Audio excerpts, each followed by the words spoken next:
He's a punk, he's a dog, he's a pig, he's a con, a bullshit artist, a mutt. Well, he's not the brightest bulb on the planet. I mean, I've been watching him over the years, and I like his acting, but, you know, in terms of when I watch him doing interviews and various other things, we're not dealing with Albert Einstein.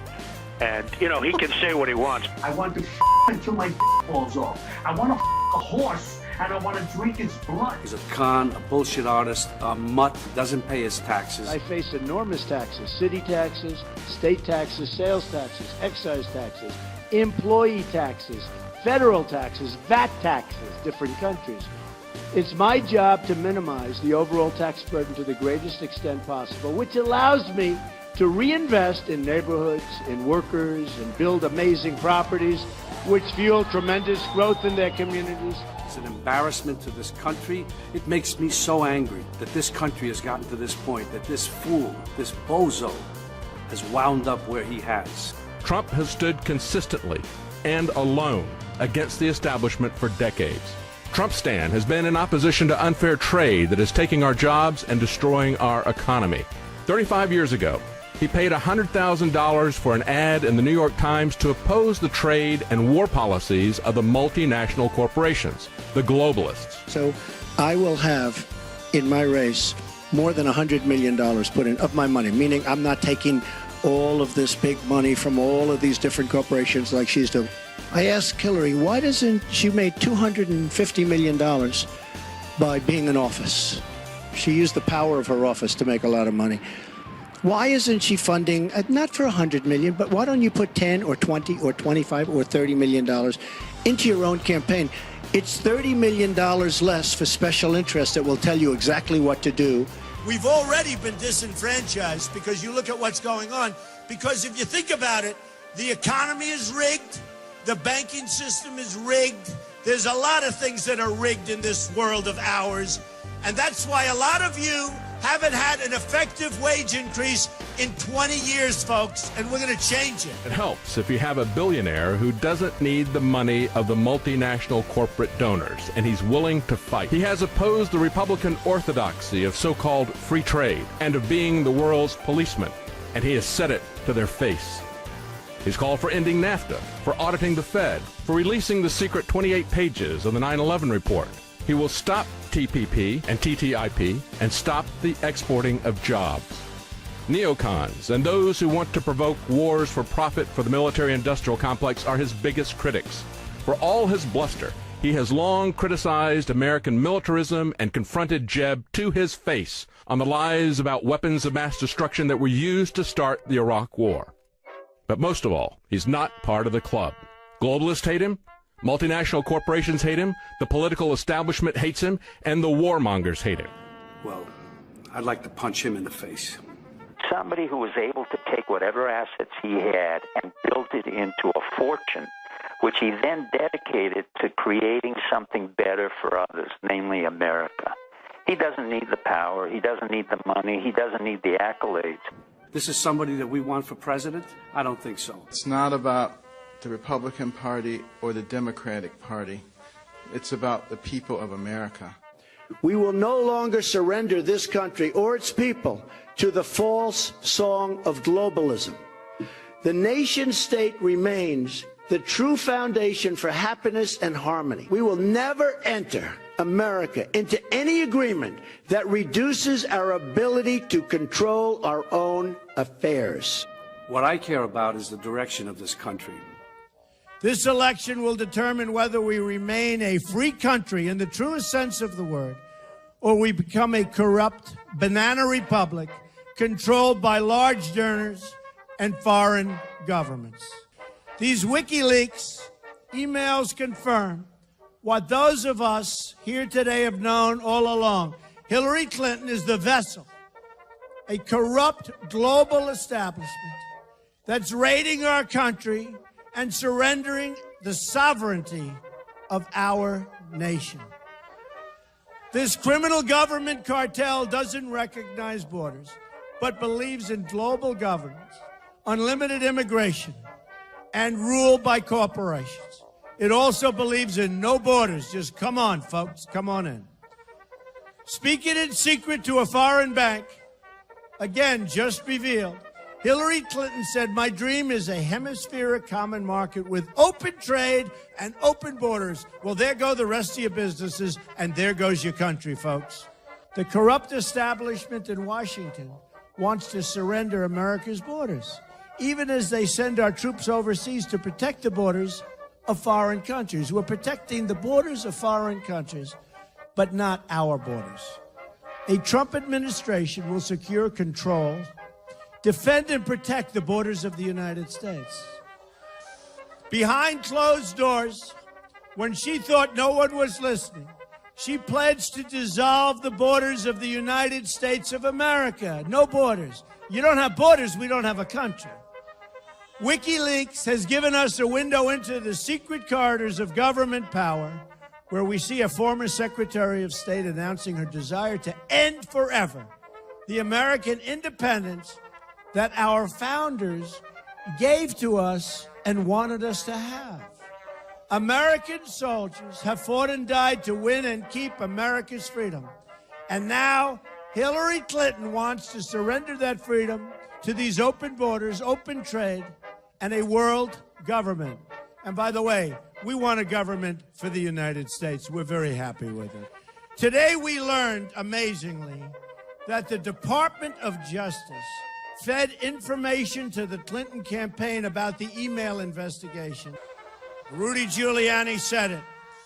This is collusion and corruption of the highest order, and is one more reason why I ask my Attorney General, I will ask, to appoint a special prosecutor. We have to investigate the investigation. This was a disgrace. This was a disgrace. Hillary bleached and deleted 33,000 emails after congressional subpoenas. Can you imagine that? They got a subpoena from the United States Congress, and then they deleted everything. If you did that in private life, you go to jail. And then destroyed her phones, some with a hammer. Boom. Anybody destroy your phones before with a hammer? Anybody? First, Hillary Clinton said this, remember? I did not email any classified material to anyone on my email. There is no classified material. Was that true? There was classified material emailed. I did not send or receive any information that was marked classified at the time. 110 emails in 52 email chains have been determined by the owning agency to contain classified information at the time they were sent or received. Everything that could be in any way connected to work is now in the possession of the State Department. No, we found work-related emails, thousands, that were not returned. Did you or any of your aides delete any government-related emails from your personal account? We did not. There's no doubt that there were work-related emails that were removed electronically from the email system. Classified material has a header which says top secret, secret, confidential. One of her assistants at the Department of State talking about how they didn't have a secure machine or something like that. And so she told him, well, if you can't fix it, just send it without the headers. She said send it with strictly classification markings off of it. And use your home facts. Off. Right. That shows a willingness to expose national security secrets to a non-secure venue. That shows intent. And again, espionage, the failure to secure state secrets. Hillary Clinton says that she can't remember what a C in bracket stands for. See, that's her signature, Clinton, with the C in bracket right there. Some of the state secrets that she revealed use the proper true names of American intelligence agents operating undercover in the Middle East. When they lost their covers, they ran for their lives, and some of them didn't run fast enough and lost their lives. What I'm very, very worried about is the direction of this country, that it might go in the wrong direction. We need major surgery. This country needs major surgery. Are you the surgeon? I think I do a fantastic job, but I really would prefer not doing it. And I know people have talked to you about whether or not you want to run. Would you ever? I just probably wouldn't do it, Oprah. I probably wouldn't, but I do get tired of seeing what's happening with this country. And if it got so bad, I would never want to rule it out totally, because I really am tired of seeing what's happening with this country, how we're really making other people live like kings and we're not. I know from a common sense financial standpoint that something has to burst. When a country is losing billions and billions and billions of dollars a year, and when other countries are making hundreds of billions of dollars, something is going to burst. I think people are tired of seeing the United States ripped off, and I can't promise you everything, but I can tell you one thing: this country would make one hell of a lot of money from those people that for 25 years have taken advantage. It wouldn't be the way it's been, believe me. I've decided to do something about it. I couldn't stand to see what was happening to our great country. I've committed to a truly more powerful military, one prepared and equipped to stand up to any and all of our foes. When we draw a line in the sand, it needs to mean something to all, especially our enemies. I've released a tax plan that gives the middle class and those with lower incomes a chance to keep more of what they earn, while restructuring how the richest Americans will be paying taxes. I've introduced a whole new approach to job creation by encouraging companies to bring more of their jobs in manufacturing back to the United States, home where it belongs, along with the trillions of dollars currently being held in foreign banks overseas. What we need is leadership that can deal with our mess and begin to apply practical solutions to our problems. There's so much untapped greatness in our country. I don't need anyone's financial support, nor do I need anyone's approval as to what to say. I just had to do the right thing. I had to do it. I had no choice. I see what's happening to our country. It's going to hell. I had to do it. This is what our new future will look like. I'm going to lower your taxes very, very substantially. I'm going to get rid of massive amounts of unnecessary regulation. All of these regulations on your business and in your life. I'm going to unleash American energy. I'm going to repeal and replace Obamacare. I'm going to appoint justices of the Supreme Court who will follow the Constitution.